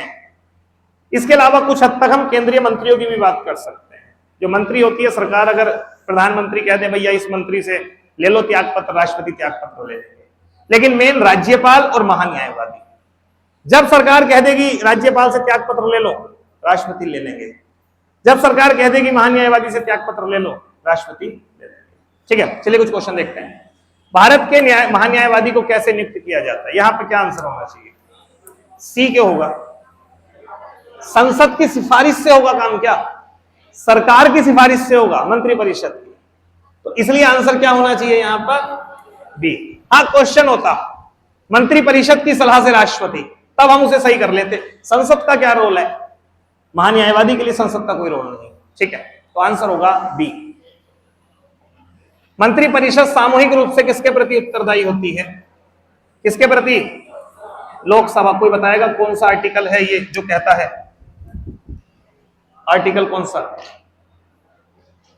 किस आर्टिकल के तहत ये कॉन्सेप्ट निकल करके आता है कि मंत्रिपरिषद लोकसभा के प्रति उत्तरदायी होती है, कोई बताए, हाँ, आर्टिकल 75, 75। ठीक है, उसमें कई सारे खंड हैं, लेकिन आर्टिकल 75 ध्यान रखना। मंत्रिपरिषद से जुड़े हुए दो आर्टिकल हैं आपके, एक है आर्टिकल 74 और एक है आर्टिकल 75। आर्टिकल 74 कहता है कि राष्ट्रपति को सलाह देने के लिए एक मंत्रिपरिषद होगी, और आर्टिकल 75 मंत्रियों के गठन की, मतलब मंत्रियों की नियुक्ति कैसे होगी, क्या होगी, किसके प्रति उत्तरदायी होंगे, ये सब बात जो करती है वो करता है आपका आर्टिकल 75। तो खैर यहां आंसर क्या होगा इसका, लोकसभा। ठीक है, अगला क्वेश्चन, भारत के प्रधानमंत्री का कार्यकाल कितना होता है? पहला है लोकसभा के कार्यकाल के साथ, अगला है राष्ट्रपति के कार्यकाल के साथ, जब तक उसे लोकसभा में बहुमत का समर्थन हो, या फिर 5 वर्ष। 5 वर्ष वाले कितने हैं? ठीक है, ये तो गलत है। हाँ, प्रधानमंत्री का कार्यकाल 5 वर्ष सामान्य स्थितियों में होता है, जब तक लोकसभा का समर्थन रहेगा। आज ही अविश्वास प्रस्ताव आ जाए मोदी जी के खिलाफ और आज ही लोकसभा उसे पास कर दे बहुमत से, आज ही सरकार गिर जाएगी। इसलिए सामान्य स्थितियों में प्रधानमंत्री का कार्यकाल होता है जितना लोकसभा का कार्यकाल होता है, लेकिन यह ध्यान रखना वो तब है जब लोकसभा का समर्थन हो प्रॉपर तरीके से। तो इसलिए चाहे मंत्री परिषद हो चाहे मंत्री हो, वो तब तक रहेंगे जब तक कि लोकसभा का बहुमत उन्हें मिला हुआ है, आधे से ज्यादा जो सांसद हैं वो उस पार्टी उस दल के पक्ष में है। तब इसका आंसर क्या होगा? आपका सी होगा। ठीक, मंत्री परिषद में शामिल नहीं है। देखो, मंत्री परिषद में कैबिनेट मंत्री होते हैं, राज्य मंत्री होते हैं, ठीक है, बिना विभाग के मंत्री होते हैं, इन्हें कई बार कह देते हैं उपमंत्री। उपमंत्री और एक होते हैं कैबिनेट सचिव, का कोई रोल नहीं है भाई। देखिए, मंत्री परिषद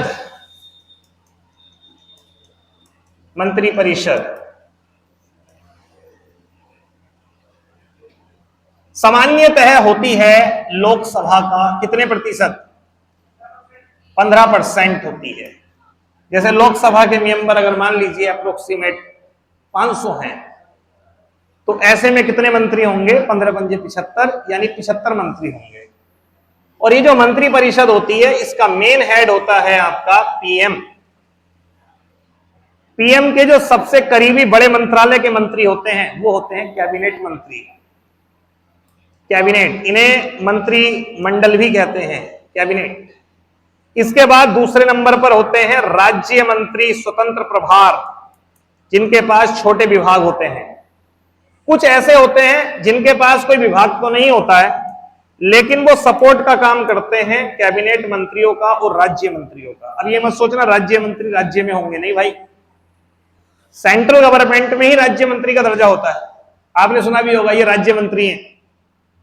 तो 3 प्रकार के मंत्री होते हैं आपकी मंत्री परिषद में, यानी जो सरकार है, लेकिन इसमें सबसे पावरफुल जो होता है वो ये वाला सर्कल होता है, पीएम और बड़े मंत्री, जिसमें कुछ 14-15 मंत्री शामिल होते हैं। इसे बोलते हैं कैबिनेट।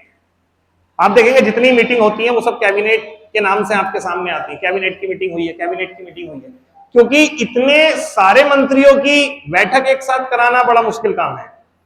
इसलिए किसी भी अभी कोई काम हो जाए, कोई जरूरत पड़े, सरकार को फैसला लेना है, तो अभी जो है तुरंत सब पे फोन जाएगा और तुरंत कैबिनेट की मीटिंग अरेंज हो जाएगी। क्योंकि 12-15 लोग हैं, आपस में बैठेंगे, चाय पियेंगे, निष्कर्ष निकालेंगे और बाद में सबके नाम से उसको सुना देंगे।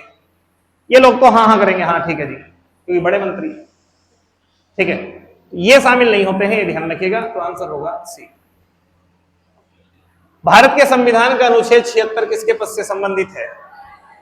महान्यायवादी, महान्यायवादी, ठीक है।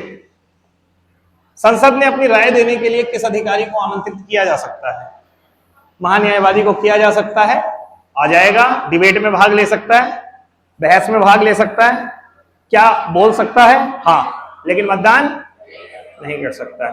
अब बड़ा जबरदस्त एक बढ़िया लेवल का क्वेश्चन यहां से बन जाएगा। महान्यायवादी के संदर्भ में निम्न कथनों पर विचार करिए। पहला स्टेटमेंट बन जाएगा कि महान्यायवादी का पद राष्ट्रपति के प्रसाद पर्यंत नहीं होता है। गलत हो गया। महान्यायवादी को निजी प्रैक्टिस का अधिकार नहीं होता है। गलत, होता है, ठीक है। महान्यायवादी देश का सर्वोच्च विधि अधिकारी होता है, सही बात है। अगला, महान्यायवादी आर्टिकल 88 के तहत संसद के किसी भी सदन में भाग ले सकता है, बोल सकता है, बहस में भाग ले सकता है, मतदान कर सकता है। गलत हो गया। कई बार जल्दबाजी में अच्छा हाँ बोल सकता है भाई, वो मतदान भी देख लो भाई लास्ट में। ये अधिकार मंत्री के पास तो है, ठीक है। मंत्री जिस सदन का होता है वो वहां मतदान करता है, लेकिन महान्यायवादी मतदान नहीं करता है। नेक्स्ट, सुमेलित करना है डैम। ये है डैम। हीराकुंड डैम भारत का सबसे लंबा डैम है। कहां पर है? महानदी। और कहां? उड़ीसा। एटलीस्ट ये तो पता होना चाहिए ये वाला कहां पर है, ये है उड़ीसा में हीराकुंड डैम। और सबसे बड़ा डैम है, अगर आपसे पूछे सबसे लंबा डैम कौन सा है, तब आप लगाना हीराकुंड डैम सबसे लंबा डैम है। पोंग डैम ब्यास नदी पर है ये, ठीक है, ब्यास नदी। टिहरी डैम, यहां से क्वेश्चन बन जाते हैं क्योंकि टिहरी डैम भारत का सबसे ऊंचा डैम है। और यह भी ध्यान रखना जो टिहरी डैम है ये दो नदियों के संगम पर है, एक है भिलांगना और एक है भागीरथी। भागीरथी, और ये भागीरथी और भिलांगना जहां मिलती हैं वो जगह कौन सी है, गणेश प्रयाग, ठीक है, गणेश प्रयाग। गणेश प्रयाग कहां पे आता है, ये टिहरी गढ़वाल में आता है, टिहरी गढ़वाल। इसकी ऊंचाई लगभग 260 मीटर के आसपास है, भारत का सबसे ऊंचा डैम इसको जो है वो माना जाता है, ठीक है, टिहरी डैम। एक है थीन डैम, थीन, ये है रावी पर। एक बात ध्यान रखना, रावी पर एक परियोजना और है जिसका नाम है चमेरा। तो चमेरा कोमा थीन, ये डैम जो है वो किस पर है, आपके रावी पर है, चमेरा और थीन, थीन डैम दोनों याद रखना, चमेरा और थीन, ये किस पर है, आपके रावी नदी पर है, ठीक है। इसका आंसर क्या होगा अगर मिला हो तो, पहले का चौथा, पहले का, अच्छा ऐसे क्वेश्चन भी करने का तरीका क्या होता है, बच्चे मिलाते हैं, समय नहीं बर्बाद करना, पहले का चौथा चारों को गोल कर दो कि मेरे 3 ऑप्शन हैं जो बन रहे हैं, दूसरे का ए, तो दूसरे का ए मतलब ये बन गया, इसका मतलब नीचे वाले तो गलत हो गए, आंसर हो गया। तो इसमें भी कई बार बच्चे ऐसे मिलाते हैं ना, इसका ये समझ आता है, तो थोड़ा इस्तेमाल करके उसको कर लो। अगला है सुमेलित करना है भाई, ये ठीक है। पहला है कावेरी नदी पर कौन सा डैम, एक बड़ा फेमस डैम है मैटूर डैम, मैटूर डैम ये कावेरी नदी पर है, तो बड़ा फेमस है, ध्यान रखिएगा। एक है कृष्णा नदी पर अलमेटी डैम, ये सब फेमस डैम है जो आपसे पूछ लेता है, famous dam.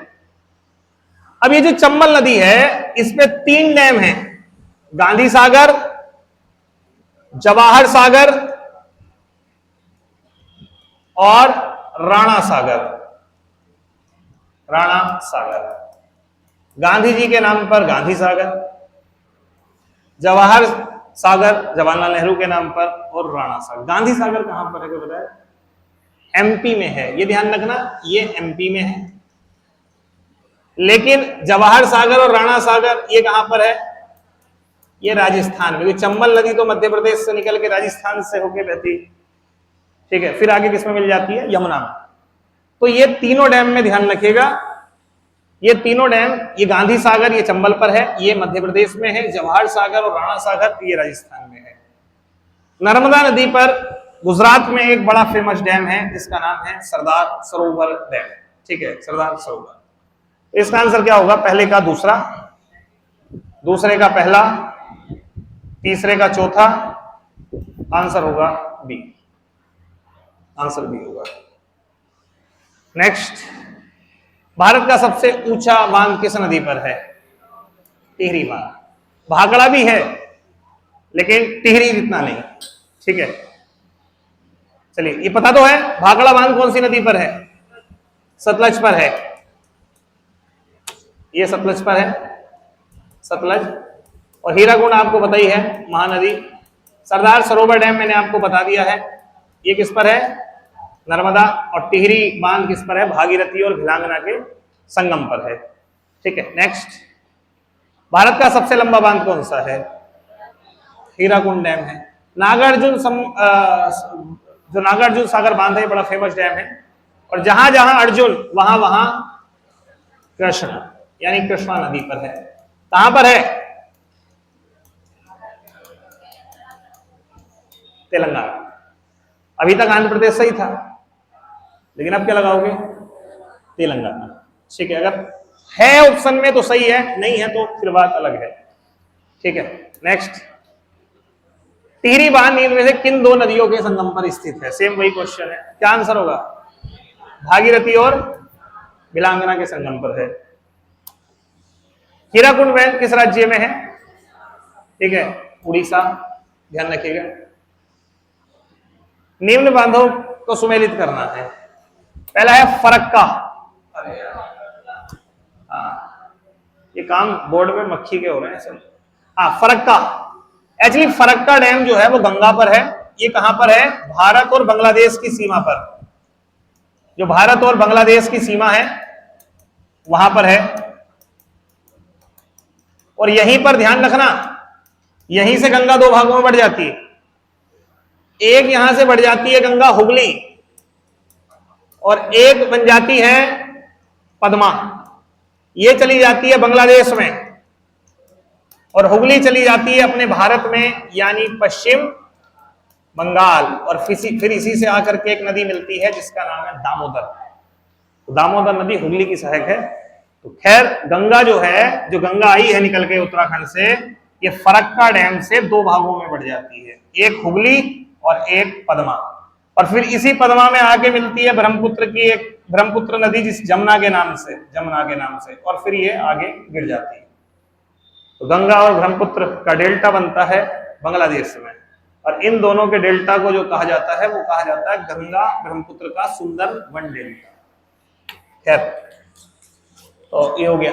Tehri dam Bhagirathi पे, थीन डैम पढ़ा चुका हूं, और नागार्जुन कृष्णा, यानी पहले का तीसरा। ऐसे क्वेश्चन तो एक से हो जाए तो पढ़ने की जरूरत भी नहीं है। ठीक है, नेक्स्ट। अच्छा, एक चीज और यहां ध्यान रखना, बच्चे क्या करते हैं, जैसे मान लो सपोज दैट इस क्वेश्चन को करते हैं तो पहले सबको मिलाते हैं कि फरक्का डैम गंगा में है, और ये फिर मिलाएंगे, इसमें दिमाग लगाएंगे, मत लगाओ। तुरंत पहले का मिलाया, तीसरा हाथों हाथ देख लो, एक में ही मिल गया तो क्यों समय बर्बाद करना है? तब टाइम जाएगा ना, तो टाइम बचाओ वहां पे। वो तो तब जरूरत है आगे जाने की जब बचा हो या फिर ना हो पा रहा हो। पहली प्रथम बहुउद्देश्य परियोजना किस नदी घाटी में स्थापित की गई भारत की? कौन सी? दामोदर। दामोदर नदी घाटी में पहली भारत की बहुउद्देश्य परियोजना स्थापित की गई। इसमें कई सारे डैम बनाए गए, तिलैया डैम, पंचेत डैम, उसके अलावा और कई सारे डैम जो है, मेथान डैम, कई सारे डैम इसमें बनाए गए। अच्छा, विश्व की अगर पहली पूछे तो विश्व की पहली, हाँ, तब नाम है टेंसी। टेंसी घाटी परियोजना कहां पर है? यूएसए। टेंसी किसकी सहायक है? ओहिया की। ओहिया किसकी सहायक है? मिसौरी की। मिसौरी किसकी सहायक है? मिसिसिपी की। खैर, विश्व की पहली बहुउद्देश्य परियोजना जो है वो है टेंसी घाटी परियोजना, और भारत की पहली है दामोदर नदी घाटी परियोजना। आजादी के तुरंत बाद हमने इस पे काम करना शुरू कर दिया था। ठीक है, दामोदर नदी घाटी परियोजना भारत की सबसे बड़ी बहुउद्देश्य नदी घाटी परियोजना। अब बड़ी पूछी है भाई, ठीक है, तो कौन सी है? अब इसके यहां बड़े का मतलब किस सेंस में है?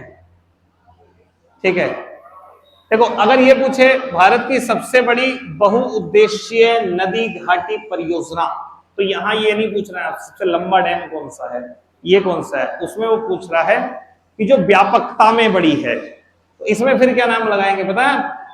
भाखड़ा नैगल परियोजना। यहां बात आयतन की हो रही है। एक्चुअली ये ध्यान रखना, भाखड़ा और नैगल दो डैम हैं सतलज नदी पर। नैगल डैम कहां है और भाखड़ा डैम कहां है? भाखड़ा, भाखड़ा है हिमाचल, और नांगल कहां पर है? कहां? पंजाब। यानी दो डैम हैं। सबसे पहले एक डैम बनाया गया भाखड़ा डैम, आगे चल के एक छोटा डैम है, ये तो बहुत कम ऊंचा है, लगभग 1/6 भी नहीं है भाखड़ा का। तो ये जो डैम है ये है आपका नैगल डैम। इस पूरी परियोजना को बोलते हैं भाखड़ा नागल परियोजना। अगर यहां पर नागल, इसकी जगह नागल लिखा हुआ होता तो ध्यान रखना, अलग से कंफ्यूजन में नहीं होना। मेन जो बड़ी परियोजना है वो है भाखड़ा परियोजना। ठीक है, इसका डैम भी लगभग 226 मीटर के आसपास ऊंचा है। ठीक है, लेकिन आयतन बहुत बड़ा है, इसलिए इसे भारत की बड़ी परियोजना माना जाता है। ठीक है, उकाई परियोजना बड़ी फेमस है, इंपोर्टेंट है, गुजरात में है और कौन सी नदी पर है? तापी नदी पर है। फेमस है, ध्यान रखना, महत्वपूर्ण है। उकाई परियोजना। सरदार सरोवर परियोजना पढ़ा चुका हूं, नर्मदा, और कहां पर है? गुजरात। इडुक्की परियोजना बड़ी फेमस है, स्टॉल लगा देना, केरल में है, नदी है पेरियार। पेरियार नदी, पेरियार नदी। इडुक्की फेमस है, दक्षिण भारत की एक फेमस जो है वो आपकी परियोजना है इडुक्की परियोजना, ठीक है, केरल में है, पेरियार नदी पर। मिलान करना है। जवाहर सागर पूछ रहा है कौन सा सुमेलित नहीं है? जवाहर सागर राजस्थान, चिक। नागार्जुन सागर आंध्र प्रदेश, अभी इसको नहीं लेते हम। शिव समुद्रम केरल, केरल में है क्यों? किसमें है? कर्नाटक में है, यानी यहां ज्यादा बड़ी ब्लेंडर मिस्टेक है, इसलिए आंसर क्या होगा? सी। मान लो यहां कर्नाटक ही होता तब फिर हम किसी, अच्छा ये गांधी सागर तो सही है, फिर हम इसके बारे में सोचते हैं कि यार इसका आंसर तेलंगाना लगाना है कि आंध्र प्रदेश लगाना है। बात समझ रहे हैं? खैर इस क्वेश्चन का आंसर क्या होगा आपका? सी होगा। लोकाटक शक्ति परियोजना, लोकाटक झील कहां है? मणिपुर। केइबुल लामजाओ नाम सुना है? तैरता हुआ नेशनल पार्क, वो कहां पर है? लोकाटक झील के ऊपर है, मणिपुर में। तुलबुल परियोजना, ध्यान रखना, झेलम नदी की परियोजना में एक तो उड़ी, कोमा तुलबुल, और ये तो ज्यादा इंपॉर्टेंट है, एक इसी की सहायक है किशनगंगा। किशनगंगा प्रोजेक्ट भी इसी के मायने में है, मतलब झेलम की सहायक है किशनगंगा। तो 3 प्रोजेक्ट झेलम के बड़े इंपॉर्टेंट है, उरी परियोजना, तुलबुल परियोजना और किशनगंगा परियोजना, ठीक है। और बाकी इसकी तो मैंने आपको बताई दी है, पॉन्ग डैम। सतलज की एक तो भाखड़ा है, भाखड़ा नागल, और एक और याद रखना हिमाचल प्रदेश में है नाथपा झाकरी। नाथपा झाकरी, एक है नाथपा झाकरी, ये प्रोजेक्ट जो है ये हिमाचल प्रदेश में है, नाथपा झाकरी प्रोजेक्ट।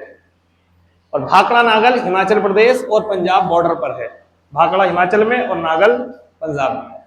रावी नदी में मैंने आपको बता दिया है, एक परियोजना है चमेरा और एक परियोजना है थीम। चमेरा और थीम, चमेरा और थीम, ठीक है।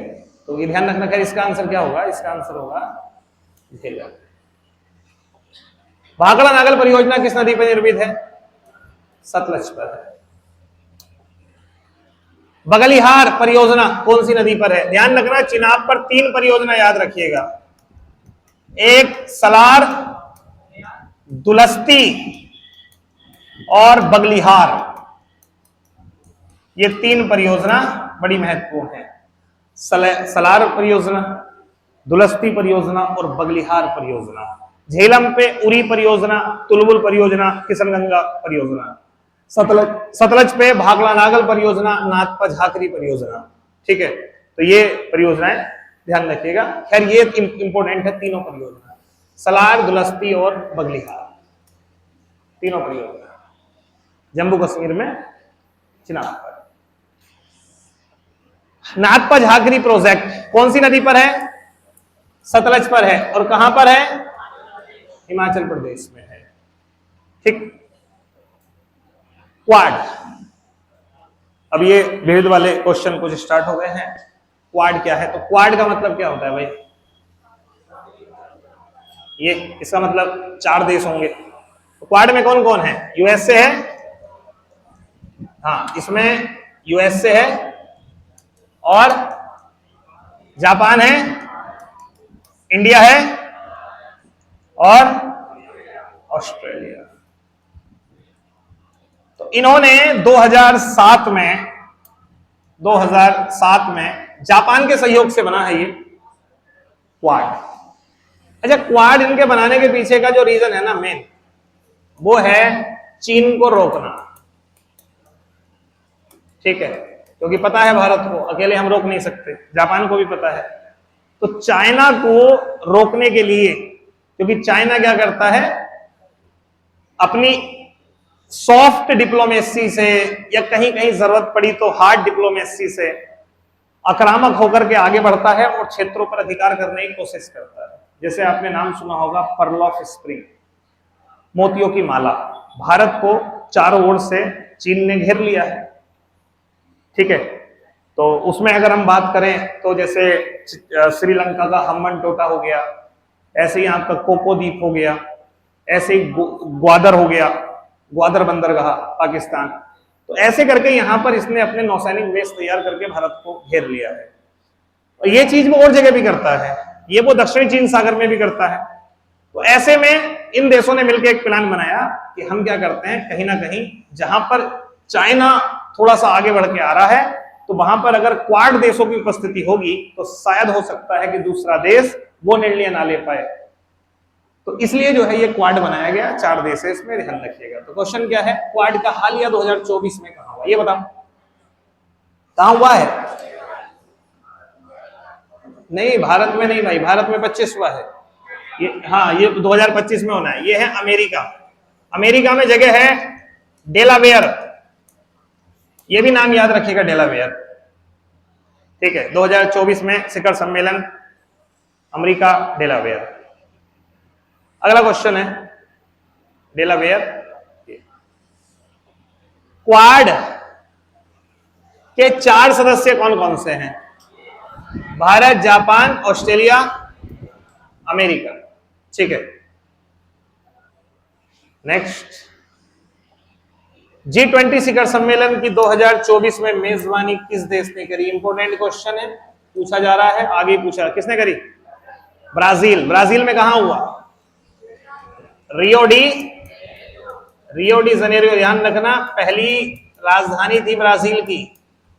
आज तो ब्राजीलिया है, लेकिन पहले ब्राजील की राजधानी रियो डी जनेरियो थी। इंपोर्टेंट क्वेश्चन है, ध्यान रखना, आंसर है ब्राजील। अच्छा, 2025 में कौन कर रहा है? साउथ अफ्रीका कर रहा है। हाँ, तो 2025 में जो है अगर पूछे G20 की तो ये कौन कर रहा है आपका? South Africa. South Africa. अच्छा, भारत में एकमात्र कब हुआ था? 2000। आपने देखा होगा भारत का नक्शा बदल दिया गया था। भारत में हर जगह जहां जहां पर रोड के किनारे झुग्गड़ पट्टी थी, सबको ढक दिया गया दीवार करके, टील लगा के। देखा था ना 2023 में क्या नक्शा बदल दिया था। तो 2023 में पहली बार G20 देशों का सम्मेलन कहां पर हुआ? भारत में। अच्छा, मैं कहूं G20 कब बना, गठन कब हुआ G20 का? हाँ, 1900। अच्छा, अब मेरा क्वेश्चन ये है, G20 में कितने देश हैं? 19 हैं, 20 हैं, कितने हैं बताइए? हाँ, 21। देखो, G20 में कुल मिलाकर के 19 देश हैं प्लस 2 क्षेत्रीय संघ हैं, क्षेत्रीय यूनियन। और ये जो 2 क्षेत्रीय यूनियन हैं, इसमें एक तो है यूरोपीय यूनियन, यानी ये क्या है? ये देशों का संघ है, इसे हम एक देश नहीं कह सकते। और अभी इसमें एक नई यूनियन जुड़ी है, कौन सी? अफ्रीकन यूनियन जुड़ी है। अब इसे जुड़वाने का मेन जो श्रेय जाता है वो जाता है भारत को। तो ये क्वेश्चन आपसे एग्जाम में पूछ लेगा कि हाल ही में G20 में किस यूनियन को शामिल किया गया है? African union. और देश कितने हैं? 19। एक बार नेट पे डाल के झलक मार लेना 19 देशों की, क्योंकि मैं चाह के भी तुम्हें इतनी जल्दी 19 देश याद नहीं करा पाऊंगा। अगर कहीं का रीजनल कोई होता संगठन तो मैं बता देता, बिम्स्टेक की तरह, ब्रिक्स की तरह, या फिर सार्क की तरह, आसियान की तरह, लेकिन इसमें तो हर महाद्वीप के देश हैं। इसको एक बार आप देख लेना, मोटी मोटी झलक मान लेना, फिर भी क्वेश्चन जो है वो यहां से उठ सकता है। नेक्स्ट, 2025 में प्रस्तावित G20 शिखर सम्मेलन की मेजबानी कौन करेगा? South Africa. G20 में कुल कितने देश हैं? अब देखो, यहां कंफ्यूजन आ जाएगा। हालांकि इस ऐसा जब क्वेश्चन आ जाए, कंफ्यूजन आ जाए, तो आपका एक दायित्व बनता है और वो बनता है इसको इंग्लिश में देखना। अगर एग्जाम हॉल में आप बैठे हो, हमेशा जब भी आपको दो ऑप्शन में डाउट आ जाए, आप इंग्लिश में चले जाओ। अगर वहां कंट्री शब्द इस्तेमाल हुआ है तो आप इसका आंसर 19 लगा देना। लेकिन कंट्री के अलावा पार्टनर इस्तेमाल हुआ है कि कितनी पार्टनर बॉडीज हैं या क्या है, ऐसा कोई शब्द इस्तेमाल हुआ, इसका मतलब वो सबकी बात कर रहा है। अब यहां पर पार्टनर की बात कर रहा है, इसमें कुल मिला के कितने पार्टनर हैं, कितने प्रतिनिधि हैं, ऐसे कुछ, तब आंसर क्या होगा 21। यार अभी हम इसका मतलब जो है वो कंट्री से लेते हैं, तो क्या होगा आंसर 19। ध्यान रखना ये बात क्वेश्चन करने का, ये एक तरीका है, इस्तेमाल करिएगा। भारत में पहली बार G20 शिखर सम्मेलन की मेजबानी कब की? 2023। G7 कब बना था भाई? हाँ 1975। और इसमें G7 है तो सीधी सी बात है कितने देश होंगे? 7 देश होंगे। तो इसमें एक तो हो गया यूएस से, एक हो गया कनाडा। यूरोप से कौन कौन हो गए? बड़े बड़े देश, ब्रिटेन है, जर्मनी है, इटली है, फ्रांस है। और एशिया से आपको एक ही दिखाई देगा, और वो कौन है? जापान। ठीक है। पहले ये 75 में जब बना था तो केवल इसमें 6 थे, लेकिन कनाडा जो जुड़ा था वो बाद में जुड़ा था, जिसके कारण से इसका नाम हो गया G7। हालांकि इसमें एक देश और जुड़ा था, पता है कौन? रूस। तब ये बन गया था G8, लेकिन रूस की हरकतों के कारण से रूस को फिर से निकाल दिया गया, और अब ये फिर से क्या बन गया? G7। यानी कभी G7 G8 बन गया था। और ये देश ना समृद्ध देशों ने आपस में मिलकर के बनाया, जो समृद्ध देश थे, डेवलप कंट्रीज थी, उन्होंने मिलकर के एक संगठन बनाया, ठीक है, उसका नाम था G7। रूस मिल गया, G8 बन गया। लेकिन रूस ने थोड़ा सा नियम तोड़ दिए, क्रीमिया वाले मामले पे आपने सुना होगा। और आज भी देखो रूस की लोग कई मामलों पे करते हैं कि भाई यूक्रेन के साथ वॉर चल रही है, पूरा वर्ल्ड प्रभावित हो रहा है, इसको रोको। उसने वो नहीं माना तो इन्होंने बाहर कर दिया रूस को। तो अब दोबारा से क्या बन गया है? G7। 2025 में मेजबानी किस देश के द्वारा की जा रही है? 2025 में कौन कर रहा है? कनाडा। अच्छा 2024 में? हाँ 2024 में इटली। इटली के रोम में जो है वो इसका आयोजन हुआ था, और 25 में जो है वो कौन कर रहा है? कनाडा। G7 समूह की स्थापना किस वर्ष हुई? 1975। G7 शिखर सम्मेलन 2024 कहां आयोजित हुआ? रोम, इटली। ठीक है, 50 क्वेश्चन आपके कंप्लीट हो गए। जल्दी जल्दी खींच दिएगा लास्ट वाले, ज्यादा जल्दी कर दिए। हाँ देखो, इन क्वेश्चंस का करने का क्या उद्देश्य है कि आपको ये फील हो जाए कि हम जो पढ़े हैं उसके बाद में चलो ये हमने कुछ थोड़ा देख लिया, थोड़ा रिवाइज हो गया। अब आप इस चक्कर में बैठे कोई भी कि जो क्वेश्चन मैं करा रहा हूं इसमें से आएगा जी, तो ये देखो थोड़ी सी आपसे मिस्टेक हो जाएगी, क्योंकि रीजन है ये पेपर वाला क्या से बनाने वाला, हाँ ये क्लियर है G20 से आएगा, लेकिन जरूरी नहीं है G20 का 2024 का सम्मेलन पूछे भाई।